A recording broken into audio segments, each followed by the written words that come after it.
In this video, we're going to take a look at what is the difference between stock split and bonus shares from the issuer's perspective as well as from the investor's perspective. So let's take a look at it from the issuer's perspective.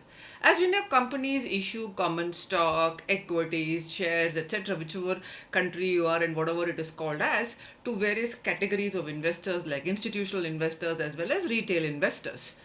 Now, when a company wants to initiate a stock split, that means the par value or face value or nominal value, again, whichever country you are in, is divided.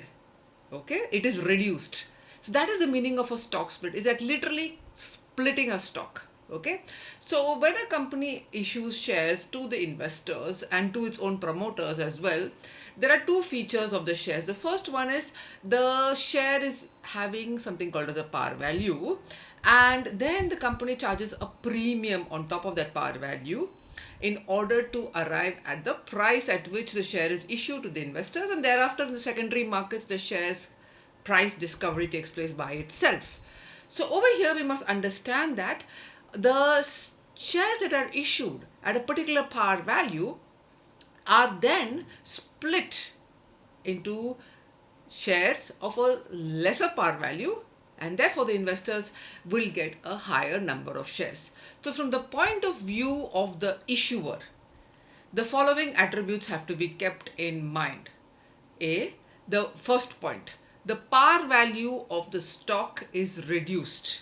Okay, now in an accounting sense, this does not impact the item of authorized share capital, but what it does impact is that since the number of shares has increased due to the reduction in the par value, this has to be adjusted for.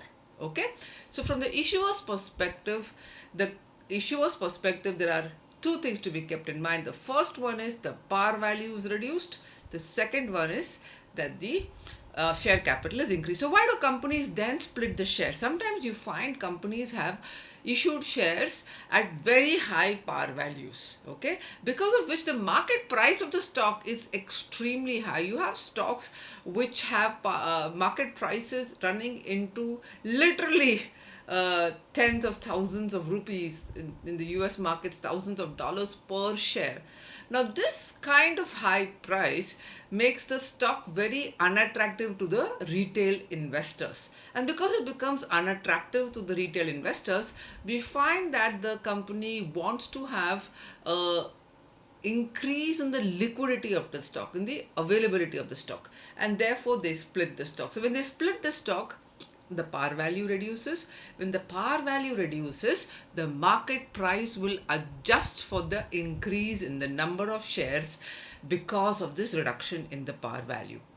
So hence, in the case of a stock split, the liquidity of the shares is one of the most important driving factors of why the company has initiated a stock split. From the corporate actions point of view, for the issuer, it makes the issuer doesn't get to say whether it's a mandatory or a voluntary corporate action that impacts the investors. But obviously, a stock split is a mandatory corporate action. The second case is the case of bonus shares. So people get confused. If the par value is reduced here and the number of shares is increased, then the bonus also results into an increase in the number of shares, but the par value remains the same, market price corrects itself. So therefore bonus has to always be compared to dividends. Another video on bonus versus stock bonus versus cash bonus. Okay, that is stock dividend versus cash dividend. But in this we're discussing bonus versus split. So in the case of a bonus share, the number of shares issued to the investors is increased by a certain predetermined bonus ratio. If the ratio is 1:5, 1 being the former number, 5 being the latter number, 5 represents the number of shares that you own. 1 represents the bonus that you will get, and therefore post bonus your holding will be 1 plus 5, that is 6 number of shares.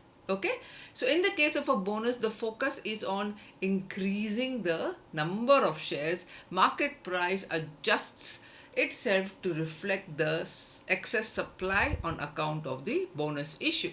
From an accounting perspective, bonus shares are issued only from restricted reserves like the share premium account, and if that gets exhausted, then they can go to other reserve accounts. So share premium account is a restrictive reserve because the objectives and the purposes of it can be used only for a certain number of activities. So over here we understand that in the case of stock split and bonus, the net impact from the issuer's perspective is very different. Now let's take a look at it from the investor's perspective. From the investor's perspective, in the case of a stock split, since the par value is reduced, the number of shares is increased, the investor's holding pre-split, post-split remains pretty much the same. This unchanged post-split holding is the same only on the X date. Okay.